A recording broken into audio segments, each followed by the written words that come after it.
নমস্কার, কেমন আছেন সবাই? নিশ্চয়ই খুব ভালো আছেন। বাসন্তী রান্নাঘরে সব্বাইকে স্বাগত।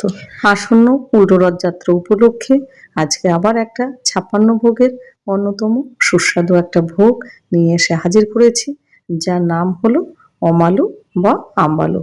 আবার আমালুও বলে থাকেন। এই ভোগটা মূলত সন্ধ্যার সময় প্রভু শ্রী জগন্নাথ দেবকে অর্পণ করা হয়। আর স্বাদে গন্ধে অতুলনীয় এই ভোগ। আর যারা ভাবছেন উল্টো রথে প্রভুর চরণে একটুখানি ভোগ নিবেদন করতে চান, আজকের রেসিপিটা সম্পূর্ণ আপনাদের জন্য। আশা করি খুব ভালো লাগবে। ভালো লাগলে অবশ্যই আমার পাশে থাকবেন। আমালু বা আম্বালু বানানোর জন্য এখানে আমি ৩০০ গ্রাম আটা নিয়েছি। এখানে কিন্তু কোনো রকম ময়দার ব্যবহার হবে না, আটা দিয়েই ভোগটা বানাতে হয়। আর নিয়ে নিয়েছি সন্ধক লবণ একটুখানি, অল্প একটুখানি নিয়েছি। আর নিয়ে নেব ২ চামচ মতো ঘি। আর এখানে তেলের ব্যবহার হয় না, পুরোটাই কিন্তু ভোগটা ঘি দিয়ে হয়। এবার এটাকে ভালো করে মেখে নেব। তার আগে হাতটা পরিষ্কার করে ধুয়ে নেব। এবার ভালো করে ঘি দিয়ে আটাটাকে বেশ ময়াম দিয়ে নেব। এই আমবালুটা এক ধরনের কিন্তু পিঠাও বলতে পারেন। এটা কিন্তু খানিকটা পিঠার মতো, কিংবা এটা মালপোয়ার মতো। এটা ময়াম দেওয়া হয়ে গেছে। এবার দিয়ে দেবো সামান্য একটুখানি কর্পূর। এটা অপশনাল, তবে দিলে ভীষণ ভালো লাগে খেতে। যে একটা ভোগের একটা যে গন্ধ, সেটা কিন্তু একটুখানি কর্পূর দিলে এটা একদম পূর্ণ মাত্রায় আসে। সামান্য একটুখানি দিলাম। এটা আপনারা দিতেও পারেন, নাও দিতে পারেন। এবার কর্পূরটাকে ভালো করে মিশিয়ে নিতে হবে। আর প্রভুর ভোগে কোনো রকম তেল কিংবা চিনির ব্যবহার হয় না। ওই জন্য এটা কিন্তু আমি গুড় দিয়ে বানাবো, আখের গুড়। আর আখের গুড় দিয়ে এটা করে। এখানে নিয়ে নিয়েছি ২০০ গ্রাম আখের গুড়। আমি ৩০০ গ্রাম ময়দার জন্য ২০০ গ্রাম আখের গুড় নিয়েছি।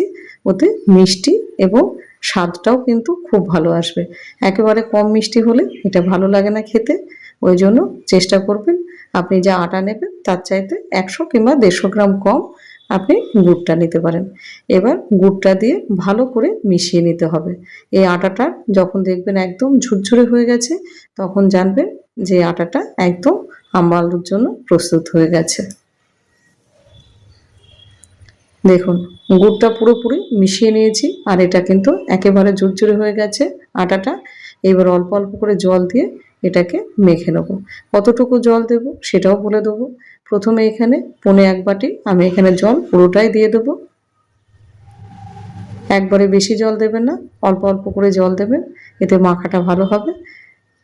১.৫ বাটি জল আমি পুরোটাই দিয়ে দিলাম। এবার নিয়ে নেব আর ১ বাটি জল। এবার ১ বাটি জলের মধ্যে কতখানি লাগছে সেটা আপনাদেরকে বলেই দেবো।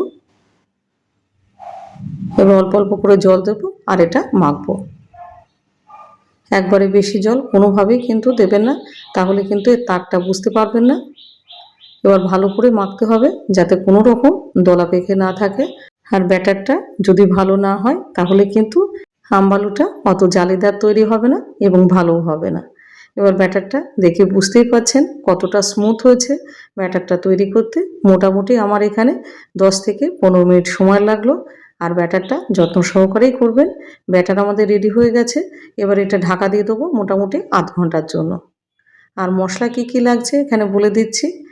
এখানে নিয়ে নিয়েছি ১ চামচ গোটা মৌরি এবং ২টো নিয়েছি এলাচ, আর ৩টে নিয়েছি হলো লবঙ্গ, আর হাফ চামচ নিয়েছি গোটা গোলমরিচ। এবার এটাকে ভালো করে মশলাটাকে পিষে নেব। খুব বেশি মশলাটা না পিষলেও হবে, একটা দরদরা একটা মশলা তৈরি করে নিতে হবে। মশলা আমাদের রেডি হয়ে গেছে। আর এই মশলাটা কিন্তু দিতেই হবে। এই মশলাটা না দিলে আম্বালুর ভিতরে যে সুন্দর একটা গন্ধ তৈরি হয় সেটা হবে না। এবার ব্যাটারটা সেট হয়ে গেছে। আর আমার হাতে সময় কম থাকার জন্য আমি আধ ঘন্টা রেখেছি। এটা ঊর্ধ্বে আপনি ১ ঘন্টা কিংবা ২ ঘন্টাও কিন্তু রাখতে পারেন। যত বেশিক্ষণ রাখবেন তত কিন্তু এটা ভালো তৈরি হবে। আর আপনাদের হাতে একান্তই যদি সময় না থাকে, অন্তত ১৫ থেকে ২০ মিনিট রেস্টে আপনারা রাখবেনই। এবার দিয়ে দেবো মশলাটা। আর ব্যাটারটা কিন্তু খুব সুন্দর রেডি হয়েছে, দেখে বুঝতেই পাচ্ছেন। একদম স্মুথ একটা ব্যাটার আমি কিন্তু বানিয়ে নিলাম আম্বালুর জন্য। এবার ব্যাটার যত ভালো হবে আম্বালুটা খেতেও ভালো হবে, আর তৈরিটাও খুব ভালো হবে। জালিদার তৈরি হবে, আর না হলে কিন্তু এটা অত পারফেক্টভাবে তৈরি হবে না। পারফেক্ট আমবালু বানানোর জন্য আপনাদের ছোট্ট ছোট্ট কয়েকটা টিপস কিন্তু আমি দিয়ে দিলাম। আর আমি যেভাবে বানালাম আপনারাও যদি ওইভাবে বানান তা সুন্দর ভোগ আপনিও প্রস্তুত করতে পারবেন। এবার চলে যাই রান্নাতে। গ্যাসটা জ্বালিয়ে বসিয়ে দিলাম একটা ননস্টিকের একটা প্যান। এবার প্যানটা গরম হলে দিয়ে দেবো মোটামুটি 1 থেকে 1.5 চামচ ঘি। এটা যেহেতু ঘিতেই তৈরি হয় ভোগটা, এটা কোনোভাবে পুরীর মন্দিরে কিন্তু তেলের ব্যবহার হয় না। আর আমি ওই জন্য কোনো রকম এখানে কিন্তু তেলের ব্যবহার করিনি। এবার ভালো করে প্যানটা গরম হলে 1 হাতা ব্যাটার আমি এখানে দিয়ে দেবো। আর ব্যাটারের ঘনত্বটা আপনারা দেখে বুঝতেই পারছেন, এর চাইতে পাতলা হলে কিন্তু এটা বানানো যাবে না। এবার ঢাকা দিয়ে দেবো মোটামুটি 2 থেকে 3 মিনিটের জন্য। 3 মিনিট পর ফিরে আসলাম। উপর পিঠের কালারটা যখন এরকম হয়ে যাবে তখন আলতো হাতে এটাকে উল্টে দিতে হবে। আর তাড়াহুড়ো করলে কিন্তু এটা ভেঙে যেতে পারে। এটা ভীষণ নরম আর খেতে দুর্দান্ত লাগে। ঈশ্বরের ভোগ মানে কিন্তু একটা তার মধ্যে একটা অমৃতের স্বাদ লুকিয়ে থাকবে, না হলে আর ভোগ হলো কেন। 1 পিঠ হওয়ার পরে তারপরে 1 থেকে 1.5 চামচ ঘি আবার চতুর্দিক দিয়ে ছড়িয়ে দেবো। এটা আপনারা পুরো ঘিতে ডিপ ফ্রাই করতে পারেন, কিন্তু প্রভুর যখন ভোগ দেবেন তেলের ব্যবহারটা না করাই ভালো, কেননা পুরীর মন্দিরের ভোগে কিন্তু কোনো রকম তেলের ব্যবহার হয় না। আপনি ঘি দিয়েই করুন, অল্প ঘি দিয়ে তবুও ঠিক আছে। এবার এপিঠ ওপিঠ করে ভালো করে ভাজতে হবে, যাতে কোনো দিকটা পুড়ে না যায়, আবার সুন্দরভাবে সব দিক ঠিকঠাকভাবে ভাজা হয়। আর সব থেকে মজার ব্যাপার, আপনি যখন আমবালুটা ভাজবেন আপনার হেসেল তো বটে, আপনার চতুর্দিক দিয়ে আশেপাশে একটা সুন্দর মিষ্টি একটা গন্ধ বেরোবে। ঈশ্বরের যে ভোগ প্রস্তুত করছেন সেটা কিন্তু তখন আকাশে বাতাসে ভেসে বেড়াচ্ছে তার সেই সুগন্ধ। আর কত সুন্দরভাবে এটা জালিদার তৈরি হয়েছে দেখে তো বুঝতেই পারছেন। একদম পারফেক্টভাবে এটা ভাজা হচ্ছে। আর এখন কিন্তু আমি গ্যাসের ফ্লেমটা লো করে দিয়েছি। এবার একটা তুলে নিলাম। এবার আর একটা করে দেখাবো।